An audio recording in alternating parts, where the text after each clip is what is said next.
하지 말아야 될 것이 있습니다. 오늘은 그 하지 말아야 될 몇 가지 대표적인 것들을 오늘 본문을 통해서 우리가 끄집어내면서 신앙에서 우리의 삶 속에서 이것들을 정령 피해가는 그러한 지혜가 있기를 바랍니다. 오늘 본문에 보면 사울이 왕이 됐습니다. 그 하나님의 은혜 가운데 선택이 돼서 왕이 됐는데 2년 동안 이스라엘을 이제 치리를 하게 됩니다. 근데 그때 대규모의 블레셋 군사들이 이스라엘을 침공했습니다. 이렇게 대규모의 적군들을 보면서 이스라엘 백성들이 두려움에 떱니다. 떨면서 위급함을 익힌 채 여러 사람들이 도망을 갑니다. 어떤 사람은 굴로 도망갔어요. 또 어떤 사람은 숲으로 도망가고 바위 틈으로 도망가고 웅덩이 속으로 은밀한 곳에 도망을 가고 숨기도 합니다. 그리고 일단의 사람들은 아예 타 지역으로 떠납니다. 이스라엘 경내를 넘어서 아예 도망을 가는 거예요. 그 나라가 온통 어지럽고 힘들게 됐습니다. 성경에 그 블레셋이 많은 병력에 대규모의 병력을 투입해서 이스라엘을 쳐들어오니까 이스라엘 백성들이 그것을 보고서 간담이 서늘해지면서 숨거나 도망가게 됩니다. 이때 사울왕은 선지자 사무엘을 기다립니다. 어려운 상황 속에서 지도자였던 사무엘이 빨리 와서 어떻게 이 문제를 해결해 줘야 되는데 기다려도 사무엘이 오지 않습니다. 정한 기간이 지났습니다. 7일이 지났는데도 사무엘이 오지 않는 거예요. 그래서 백성들이 흩어지는 것을 사울왕이 목도를 합니다. 그래서 스스로 하나님 앞에 제사를 드리게 됩니다. 원래 제사는 사무엘이 드려야 됩니다. 사울왕은 하나님으로부터 백성을 통치하는 왕의 위치로서 부름을 받아서 제사를 드려서는 안 되는데 사무엘이 기간이 지나도 오지 않자 너무 다급한 나머지 하나님 앞에 스스로 제사를 드리게 됩니다.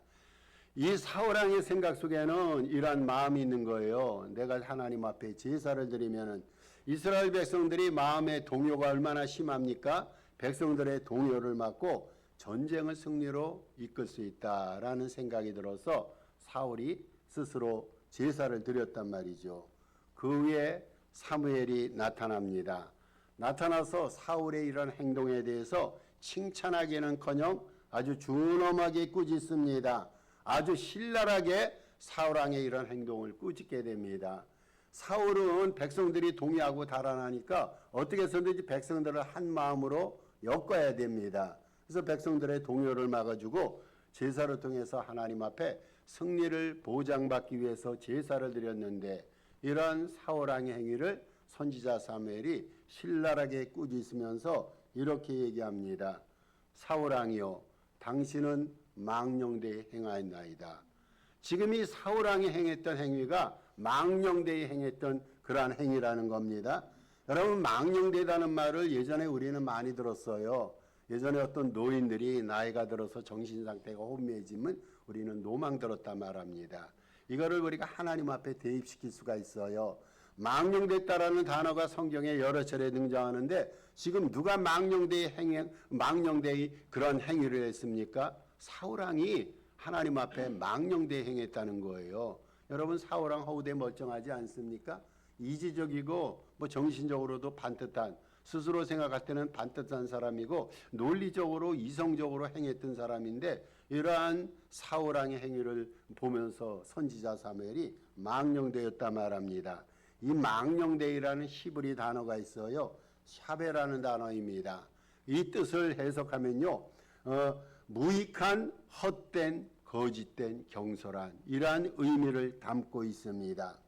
그래서 사울이 지금 하나님 앞에 이렇게 제사를 드렸다는 것은 하나님의 이름을 함부로 여겼다는 거예요. 하나님의 이름을 가볍게 여기고 거짓되이 여겨서 그런 행위를 했다. 이러한 의미를 내포하고 있습니다. 사울이 제사를 드린 행위는요. 존엄하신 하나님의 이름에 어울리지 않은 악한 행위입니다.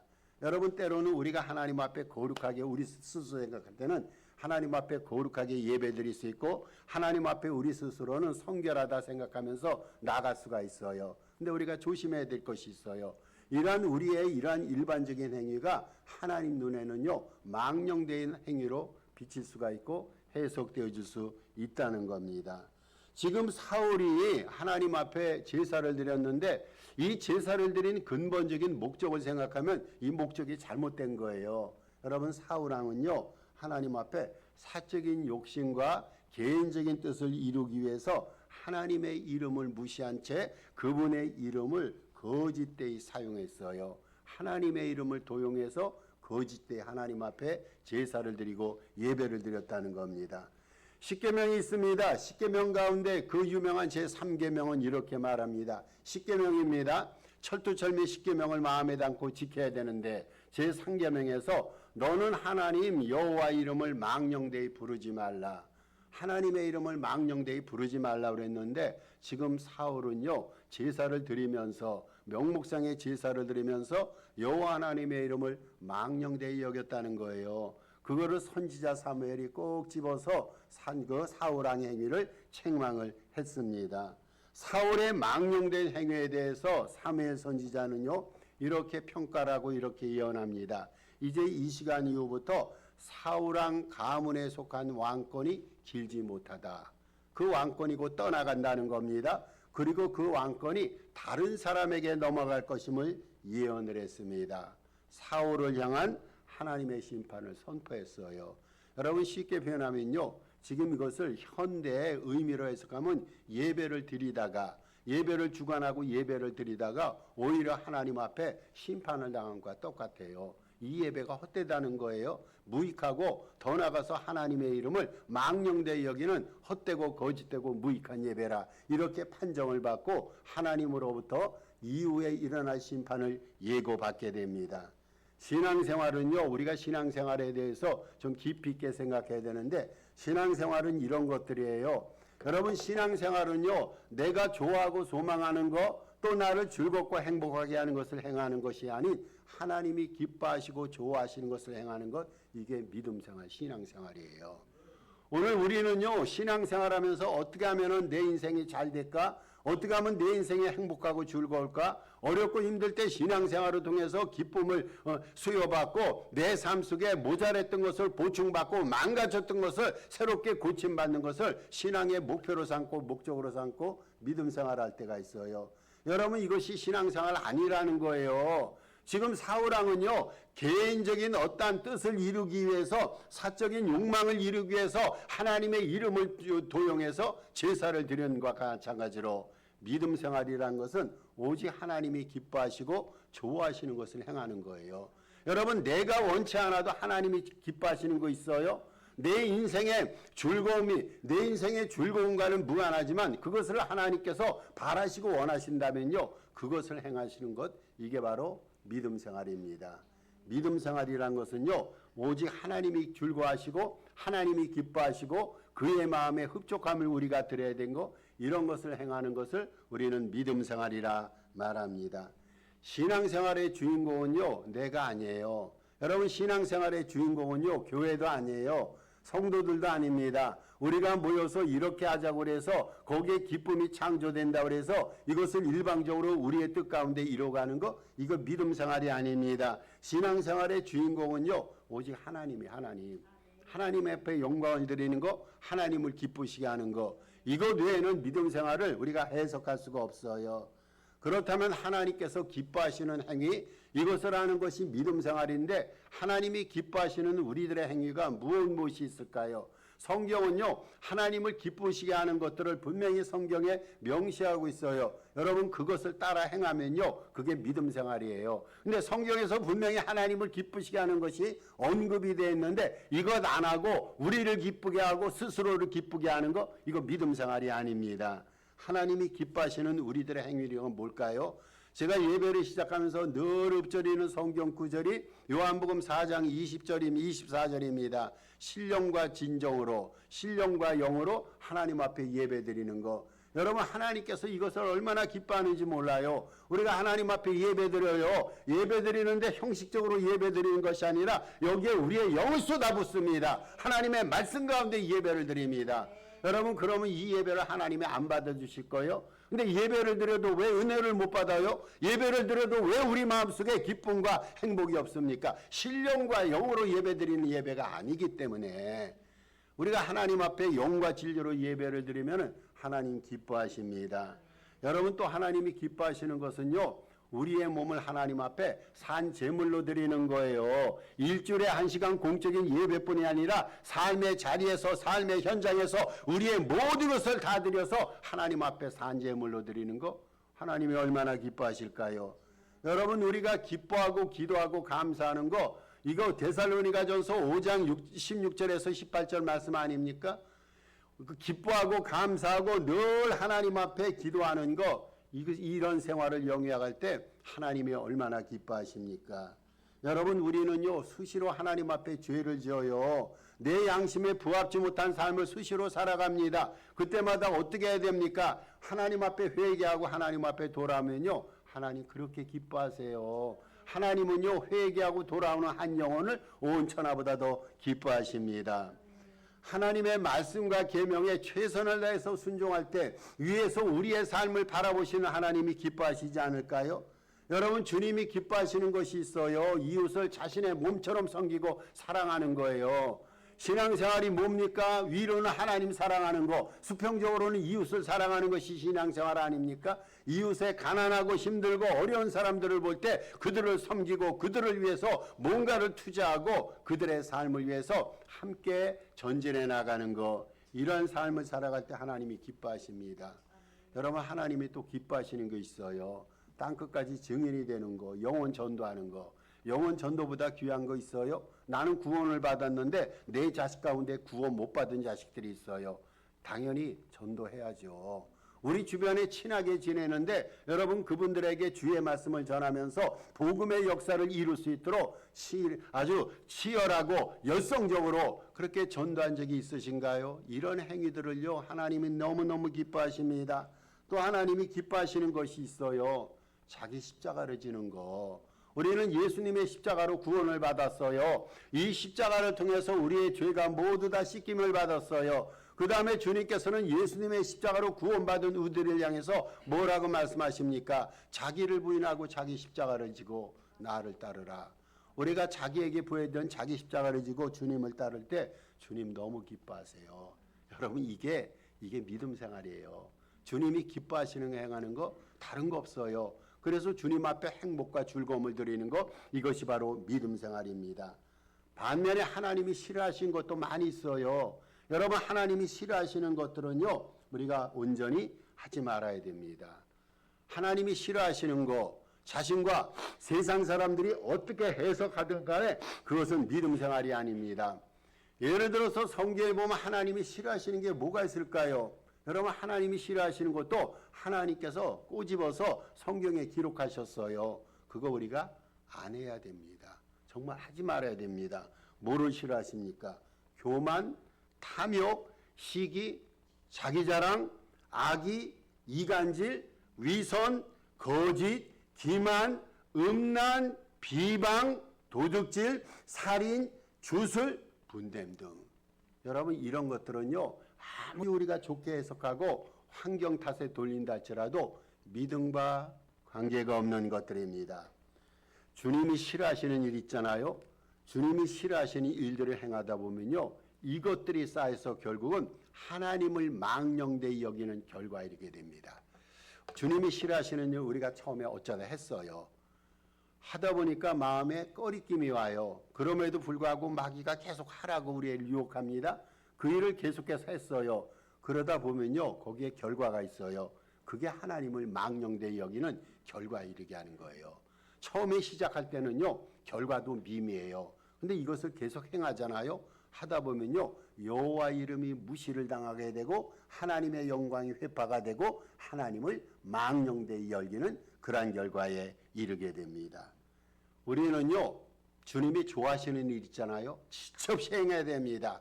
미루지 말고 행해야 됩니다.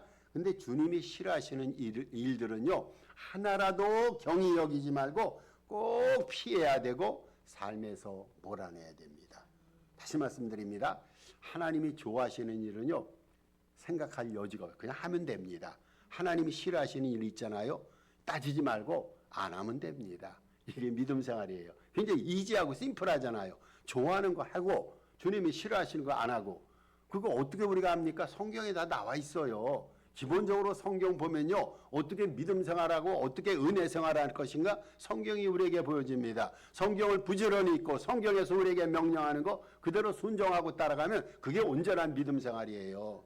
이러한 아름답고 복된 믿음 생활이 말씀에 대한 순종을 통해서 저와 여러분에게 있기를 바랍니다. 그러면 오늘 본문에 나타난 사울의 행위를 통해서 우리들이 꼭 피해야 될 주의 이름을 망령되이 여기는 행위들에 대해서 살펴봄으로써 교훈을 받도록 합니다. 지금 사울왕이 주님의 이름을 망령되이 여기는 그런 행위들을 했어요. 이거 살피고 이거 앞으로 안 하면 됩니다. 그거 알려줍니다.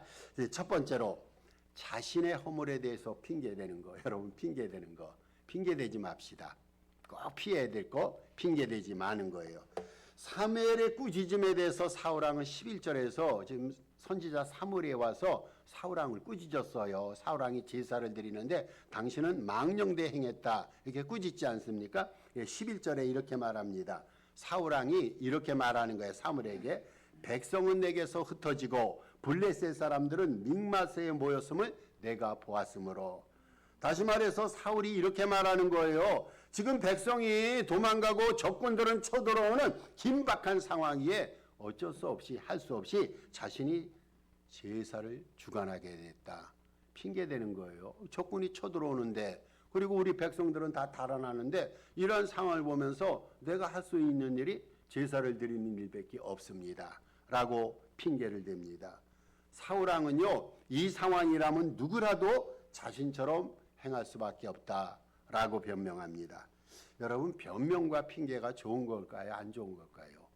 안 좋은 겁니다. 정말로 안 좋습니다. 핑계는요, 자신의 잘못을 인정치 않고 회피하는 태도입니다. 핑계가 그런 거잖아요. 잘못은 내가 했어요. 근데 내가 변명된다는 것은 내 잘못을 인정치 않겠다는 태도입니다. 어떤 경우든요, 핑계는 하나님 앞에 좋은 게 아니에요. 그 핑계는 결단코 하나님이 원하고 바라는 것이 아닙니다. 여러분, 우리가 핑계를 계속 대지 않습니까? 그러면 자기 성장 및 발전이 저해되게 되고 책임감이 저하되게 됩니다. 여러분, 또한 핑계는요, 문제 해결 능력을 약화시킵니다. 더 나아가서 핑계는요, 대인관계를 악화시키는 거예요. 핑계대는 사람 여러분 좋아하는 사람 있어요?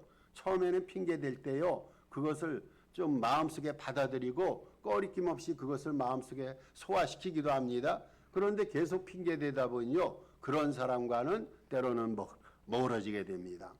어리석은 사람들, 우둔한 사람들은 계속해서 핑계거리를 댑니다. 그리고 자기 방어적 자세를 취합니다. 여러분, 어렵고 힘든 현실에 대해서 핑계대는 사람은 어떻게 핑계를 댑니까? 아무개 때문이라는 거예요. 내가 이렇게 고난을 당한 것은 누구 때문이라는 거예요. 환경 탓에 돌립니다. 환경이 이러면 누구라도 다 그렇다라고 환경 탓으로 돌립니다. 여러분, 믿음이 안 자라고 시험 받는 사람들이 있어요. 이 사람들이 핑계거리는요, 어떤 핑계거리입니까? 하나님이 안 도와주셨다라는 거예요. 하나님이 도와주시면은 이러한 어려운 일이 없을 텐데 주님이 안 도와주셨다고, 주님이 나와 함께 아니 계셔다라고 하나님께 핑계를 대곤 합니다. 여러분, 이거 생각해 보십시다. 과연 우리의 삶의 여정에 한순간이라도 하나님이 우리를 안 도와주실 때가 있을까요? 그럼 핑계대도 도와요. 하나님이 안 도와주시면 당연히 핑계대야죠. 근데 하나님의 한순간도 우리와 함께 하지 아니한 부재의 순간이 없어요. 하나님 앞에서는 우리가 핑계거리가 있을 수 없습니다. 그래서 핑계는 뭐냐면요, 핑계는 주님을 믿지 못하는 불신앙입니다. 불신앙. 여러분, 핑계는 다른 게 아니라 불신앙이에요. 이런 불신앙이 쌓이다 보면요, 그것이 하나님을 망령되이 여기는 행위가 되는 거예요. 다시 말씀드립니다. 핑계는요, 하나님, 전지전능하신 하나님을 믿지 못하는 불신앙의 죄가 됩니다. 잘못했을 때 우리 잘못한단 말이죠. 그러면 잘못했을 때 어떻게 됩니까? 핑계를 대지 말고 그냥 내 불찰입니다. 내가 부족했습니다. 이실직고 하면 됩니다. 여러분, 이게 살 수 있는 비결이고 회복을 다시 한번 하나님의 은혜 가운데 회복받을 수 있는 비결입니다. 우리가 하나님 앞에 실수했다고 그러는데 하나님께서 우리의 실수를 덮어주시고 새로운 믿음의 기회를 그때 주시는 거예요. 변명되지 마십시다. 이것이 오늘 설교의 저와 여러분이 주시는 교훈입니다. 두 번째 교훈이 있어요. 두 번째 교훈은 자신의 잘못에 대한 책임을 전가하는 것. 첫 번째는 변명하지 맙시다. 두 번째는 책임 전가하지 맙시다. 멋있잖아요. 책임 전가하지 않는 것. 사울왕은요, 사무엘을 향해서 11절 중반절에 이렇게 말합니다. 당신은 정한 기일 내에 오지 아니하고.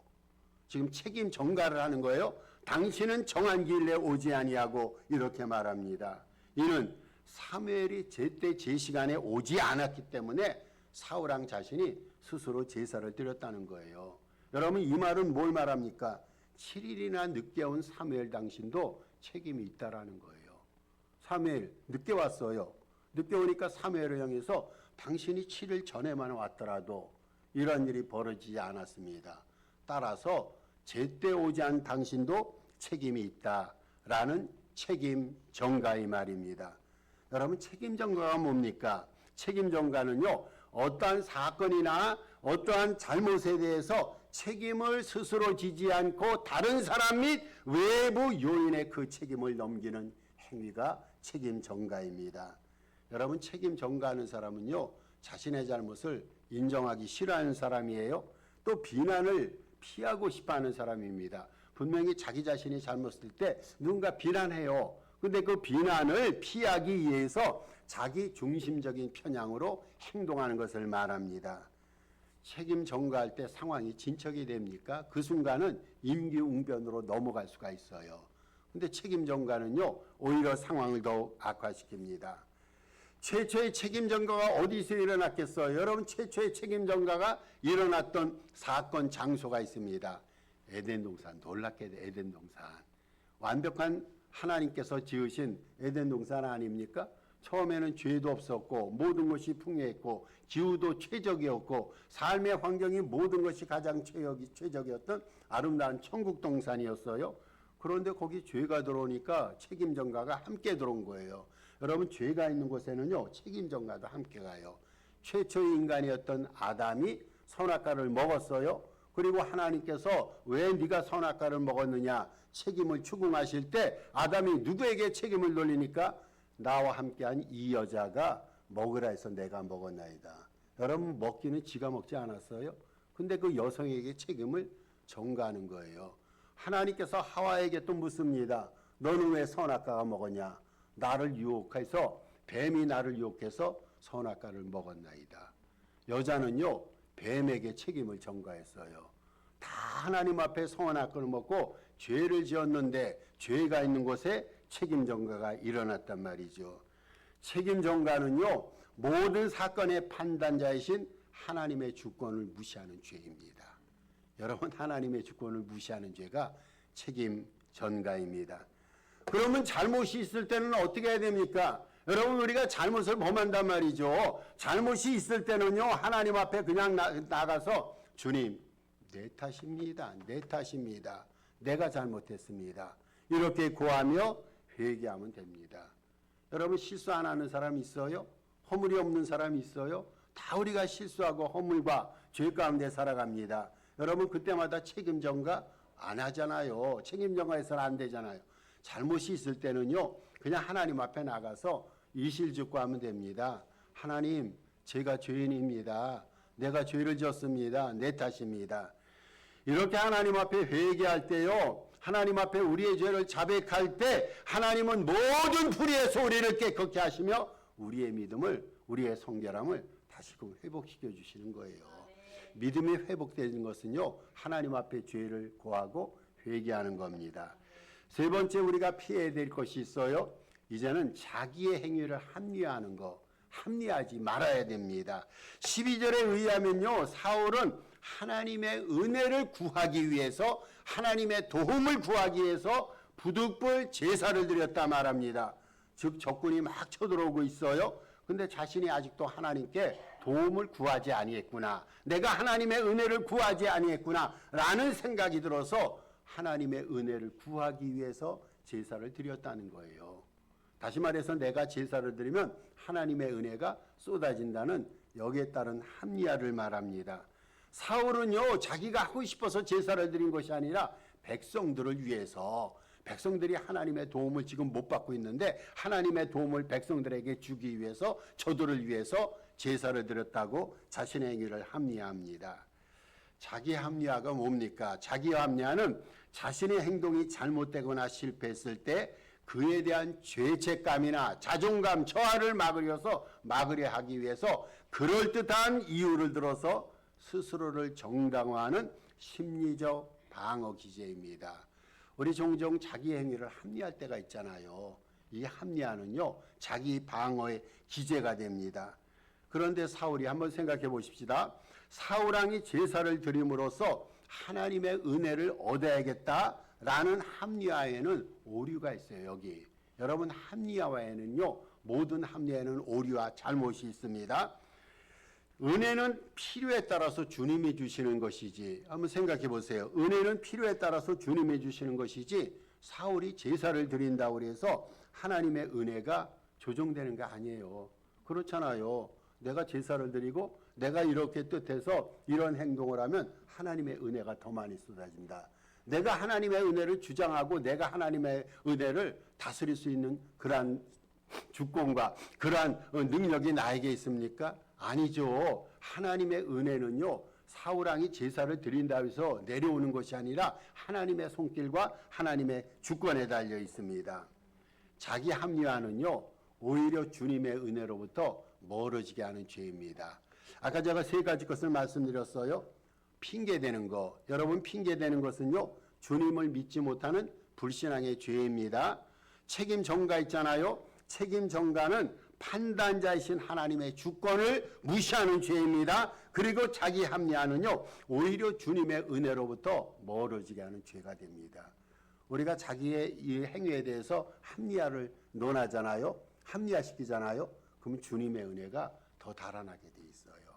따라서 합리화도요, 죄가 되는 것입니다. 우리는 범사에 자기의 주관적인 판단이 아니라 주님 뜻대로 행해야 됩니다. 내 주관적으로 판단해서는 안 되고 주님의 뜻을 따라야 돼요. 주님의 뜻대로 움직일 때 모든 것이 합력해서 그때 선이 이루어지는 거예요. 로마서 8장 28절 말씀 있지 않습니까? 합력해서 선을 이루게 하시는 하나님. 하나님의 뜻대로 살아가면요, 내 합리화, 내 정당화의 행동이 없더라도 그 사건과 사연 속에서 하나님께서 모든 것이 합력해서 선을 이루는 열매와 결과를 주십니다. 사울왕이 행했던 것처럼 주님의 이름을 망령되이 여기는 일들, 즉 자신의 잘못에 대한 변명, 책임 전가, 자기 합리화를 결단코 피해 가시는 저와 여러분 되시길 바랍니다. 반면에 주님이 좋아하시고 기뻐하시는 일들을 온 마음과 정성을 다해서 이행하시는 주님 앞에 순종하는 저와 여러분 되시기를 주의 이름으로 축복합니다. 오늘 우리 주신 말씀 생각하고 1월 중에 기도 제목이 있습니다.